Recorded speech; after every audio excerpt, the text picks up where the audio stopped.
अखिया गिरे हो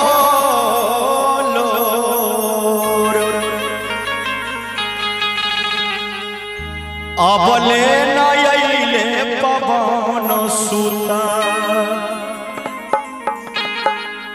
होखे लागल भोर। बड़ा ही सुंदर समय भोर का समय भी हो चुका है। रोई रोई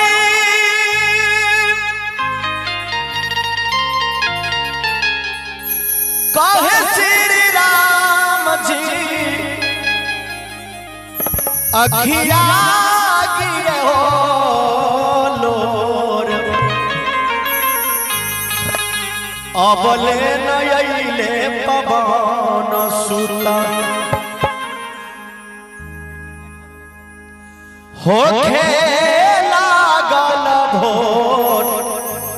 अबले नयले पवन सुता होखे लागल भोर अबले नयले पवन सुता। रोई रोई कहे श्री राम जी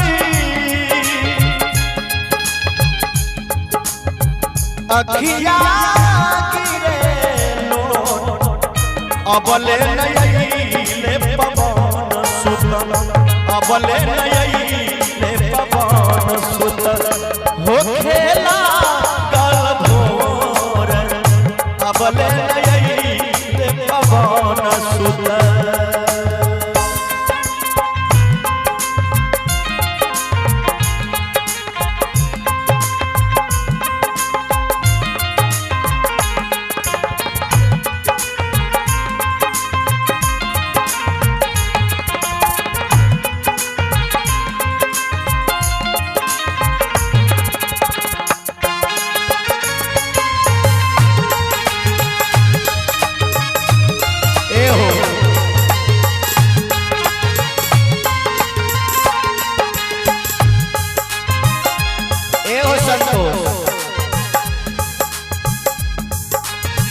अमरनाथ हो ए हो बाबू विष्णु ए बउआ अमर हरिनाथ एक लगे दू गो एक लगे दू गो चिता बास सजइए लक्ष्मण बिना कबहू राम रही पई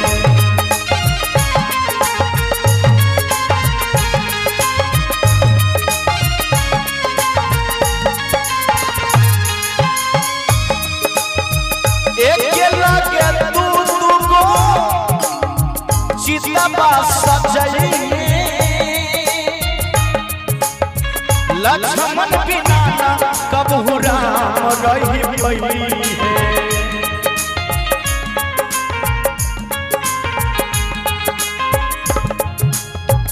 उगत सूरज के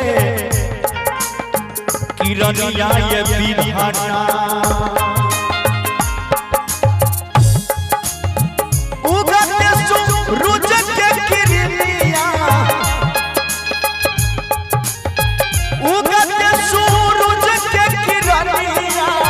सुती है सुगना मामो अबले नयले पवन सुता अबले नयले पवन सुता होखे लागल भोर अबले नयले पवन सुता। हे दुख भंजन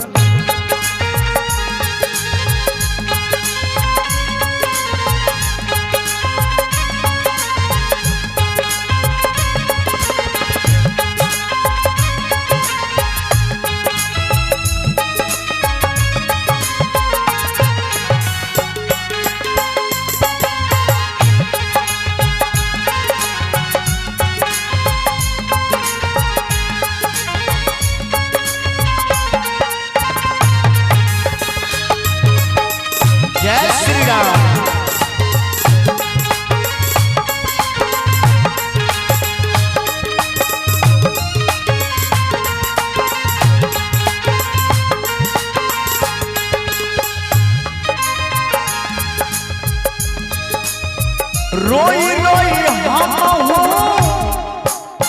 त्याग देव देहिया भाई से छूटी एगो भाई के सनहिया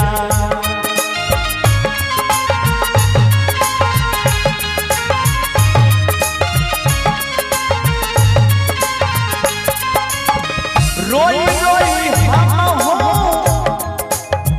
त्याग देव देहिया भाई से छूटी एगो भाई के सनहिया अब बिलमावा जानिए हनुमत अब बिलमावा ये हनुमत अब बिलमावा ये हनुमत टूटता सरबा के डोर अबले नयले पवन सुत अबले नयले पवन सुत हो लागल भोर अबले नयले पवन सुत रोई रोई कहे श्री राम जी रोई रोई कहे श्री राम जी अखिया गिरे होलो अबले नयले पवन अबले नयले पवन सुत हो खेला गल भोर अबले नयले पवन सुत हो खेला गल भोर अबले नयले पवन सुत हो